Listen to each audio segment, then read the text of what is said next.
प्रभु जी तुम दीपक हम बाती,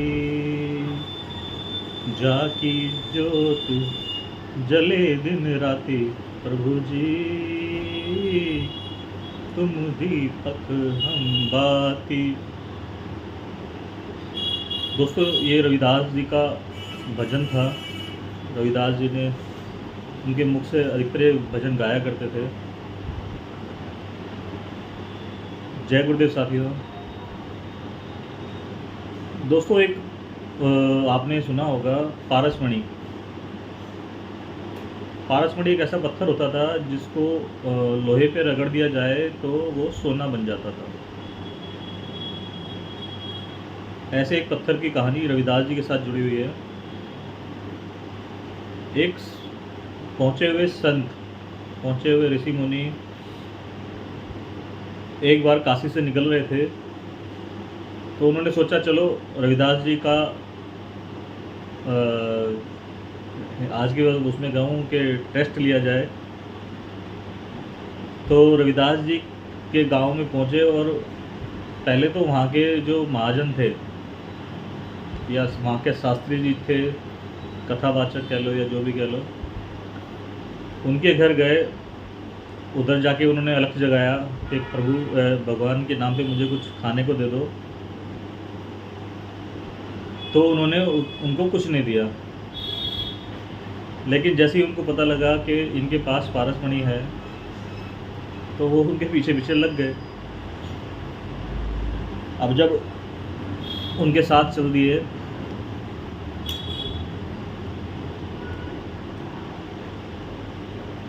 लेकिन अब वो संत, वो ऋषि गए भगवान रविदास जी के कुटिया में। वहाँ जाके उन्होंने अलख जगाया कि भगवान के नाम पे मुझे कुछ खाने को दे दो। तो रविदास जी के घर से तो कोई भूखा जाता ही नहीं था। वो तो जो भी आता था उसको अपने जितना भी उनसे बन पड़ता था उनको अपने लिए खाने के लिए मिले ना मिले, लेकिन उनको जरूर खिलाते थे जो भी उनके दरवाजे आता था। अब जब उन्होंने उन संत को, उन ऋषि मुनि को अपने भोजन कराया तो उन्होंने वो पारसमणि देनी चाहिए उनको। लेकिन इतने में गांव के लोग वो लेके, वो जो आचार्य शास्त्री जी थे वो उनके घर पहुँचे कि नहीं, ये पारसमणि हमें दो। अब ऋषि मुनि जो थे उन्होंने तय किया कि भाई ऐसा है, सुबह एक है ना प्रतियोगिता रखते हैं, मैं ये पारसमणि उसको दूंगा जो अपनी भक्ति को सिद्ध करेगा। तो सभी मान गए। जब सब मान गए तो उन्होंने कहा कि सुबह सब हरिद्वार के किनारे इकट्ठा होंगे। हरिद्वार नहीं, गंगा किनारे इकट्ठा होंगे। हरिद्वार तो उनसे काफ़ी दूर था ना जी। तो गंगा किनारे इकट्ठा होंगे। गंगा किनारे इकट्ठा होंगे तो उन आचार्य जी को बोला गया कि भाई आप भी अपने भगवान को ले आना, और रविदास जी को बोला कि भाई आप भी अपने भगवान की मूर्ति ले आना। सुबह सुबह अब सारे के सारे गंगा किनारे इकट्ठे हुए। अब जब इकट्ठे हुए तो फिर वहाँ पर तय किया गया कि भाई आप अपने भगवान को पानी में डालो, गंगा जी में डालो, और आप भी अपने भगवान को गंगा जी में डालो। जिसकी मूर्ति वापस आएगी, जिसकी मूर्ति वापस आएगी तैर, तो वही उन्हीं को मैं ये पारसमणि दूंगा। तो अब जब प्रतियोगिता शुरू हुई, आचार्य जी ने भी अपने भगवान को, अच्छा उसमें है ना एक और था कि आचार्य जी को जब पता लग गया कि ऐसी ऐसी प्रतियोगिता होने वाली है तो उन्होंने लकड़ी का एक मूर्ति तैयार करी, उस पर पेंट करा पंचधातु का, और वो लकड़ी की मूर्ति लेके पहुँचे थे। और अपना रविदास जी तो अपना पत्थर की मूर्ति पूजते थे, क्योंकि उस वक्त मंदिरों में तो जाने दिया नहीं जाता था दलितों को। दलितों को मंदिर में जाने नहीं दिया जाता था। तो रविदास जी ने अपने अपने भगवान की मूर्ति खुद ही बनाई थी और खुद ही उसकी पूजा करते थे। अब वो पत्थर की मूर्ति थी, तो उधर से आचार्य जो थे शास्त्री जी, उन्होंने अपनी लक्कड़ की मूर्ति डाली गंगा जी में, और इधर से रविदास जी ने मूर्ति डाली अपनी गंगा जी में। अब काफ़ी देर तक इंतजार करने के बाद रविदास जी की जो पत्थर की मूर्ति थी वो वापस आ गई। पत्थर की मूर्ति वापस आ गई, और जो शास्त्री जी थे उनकी मूर्ति लक्कड़ की होने के बाद भी डूब गई।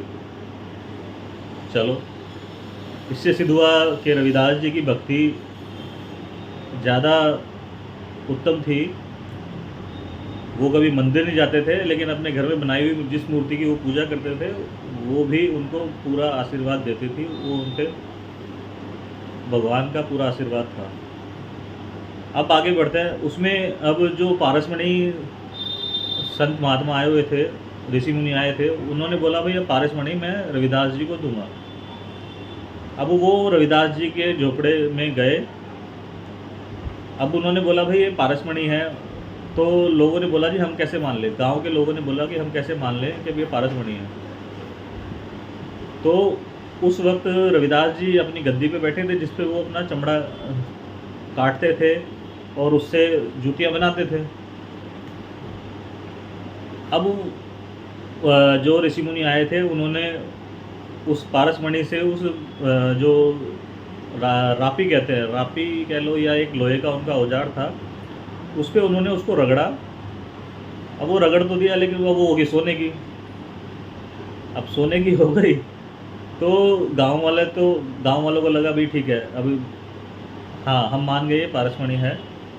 लेकिन रविदास जी बोले भाई तुम सारे ठीक हो, मेरे ये किस काम की पारसमणि?